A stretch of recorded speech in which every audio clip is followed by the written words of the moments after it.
What's up, everyone? Welcome back to the channel, here with the Kansas City Chiefs team breakdown, so let's get right into it. Last season, the Chiefs went 11-6 in the regular season, which was first in the AFC West and third in the AFC, and then obviously they would go on to win the Super Bowl, repeating back-to-back years winning the Super Bowl. Just the league has come to understand that the Chiefs are always contenders. Patrick Mahomes is obviously the best player in the league, and while he's on the team, they are always contenders. So, looking at how the team has changed over the offseason, starting with losses, there are a lot of players here. Not too many super major ones. L'Jarius Sneed, probably the biggest one at corner. Looking at other players that they lost, we'll continue on the defensive side of the ball. Willie Gay Jr. at linebacker, safety Mike Edwards. L'Jarius Sneed already mentioned. And then on the offensive side of the ball, Nick Allegretti on the offensive line, MVS at receiver, Jody Fortson and Blake Bell at tight end. Also losing Richie James and Anthony Miller, who are just really depth receivers. I don't even know if they had too much playing time, if any. Also losing Jerick McKinnon, depth running back piece, Donovan Smith on the offensive line, Blaine Gabbert, backup QB. Mostly just depth pieces, not a whole lot of super key players. I would say the main ones are L'Jarius Sneed, and then Willie Gay and Mike Edwards, also on the defensive side of the ball, I think are where your main losses are, even though there's a lot more offensive players. I think the more important ones are going to be felt on defense. And obviously with Patrick Mahomes, the offense is going to be fine either way. Looking at their additions, didn't do too much. Added Hollywood Brown at receiver. Adds some speed to that offense, which I think is going to be very valuable. Carson Wentz at backup quarterback, and then tight end Irv Smith to fill in for tight end depth behind Travis Kelce. So not a lot, but I think some solid additions for the Chiefs. Looking at the draft class, selected Xavier Worthy in the first round of the draft. Another high-speed guy, obviously broke the combine record for the fastest 40-yard dash. So the pairing of him and Hollywood Brown at receiver for the Chiefs is going to be a lot of speed, so dangerous for opposing defenses. Following it up in the second round with offensive tackle Kingsley Suamataia. And then down the board, drafting more tight end depth, a couple of DBs, and a couple of offensive linemen. Looking at their opponents for next season, the Chiefs, obviously playing in the AFC West, have to play the Broncos, Raiders, and Chargers twice a year.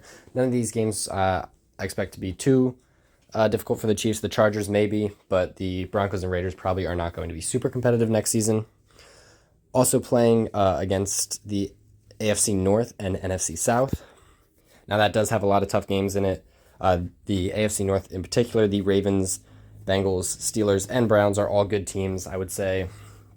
The Ravens and Bengals in particular are two of the top threats in the AFC, up there with the Chiefs at the top or maybe even above them. Obviously, the AFC is very competitive right now. The Browns and Steelers could also be competitive, but less so than I think the Ravens and Bengals will be. In the NFC South, nothing too major there. I expect the Falcons and Buccaneers to be pretty good. The Saints and Panthers we'll have to see about. I think the Chiefs are pretty comfortably better than all four of those teams, though.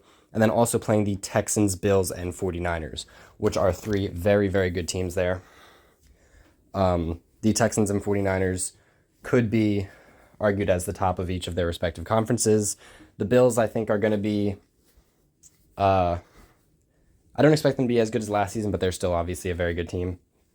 So a lot of tough games in this for the Chiefs. Looking at a ceiling for the Chiefs, I have it 13-4. In this scenario, sweeping the Broncos and splitting the Raiders and Chargers, beating both the Ravens and Bengals at home, in addition to the Saints and Buccaneers, while losing to the Texans, and then away, beating the Browns, Steelers, Falcons, Panthers, and Bills while losing to the 49ers. On the other side of things, I have their floor at 9-8. I don't think there's any world where the Chiefs end up with a losing record, unless there's injuries, which obviously you can't predict, and I don't predict that in my floors. In this scenario, I have them splitting all the divisional opponents and then losing to the Ravens, Bengals, and Texans at home, while beating the Saints and Buccaneers. and then losing to the Falcons and 49ers away while beating the Browns, Steelers, Panthers, and Bills. As for my actual prediction for the Chiefs, I have it 11-6, which would match the record they had last season. In this, I have them sweeping the Denver Broncos, splitting the Raiders and Chargers, beating the Ravens, Buccaneers, and Saints at home, while losing to the Bengals and Texans, and then beating the Browns, Steelers, Panthers, and Bills away while losing to the Falcons and 49ers. Overall, I expect the Chiefs to be a good team again. On paper, I think that there are a few AFC teams that are more talented than them, but I've said that in past years, and the Chiefs kind of continue to prove that they will just find a way to win games. I believe that definitely, I would say comfortably that they will definitely be a playoff team, probably a Super Bowl contender, but it is a tough conference, so who knows. That's all I have to say about the Kansas City Chiefs for next season. If you have anything, different opinions, anything you agree with, disagree with, feel free to let me know in the comments. I'd love to hear. And yeah, thanks for watching. I'll see you in the next video.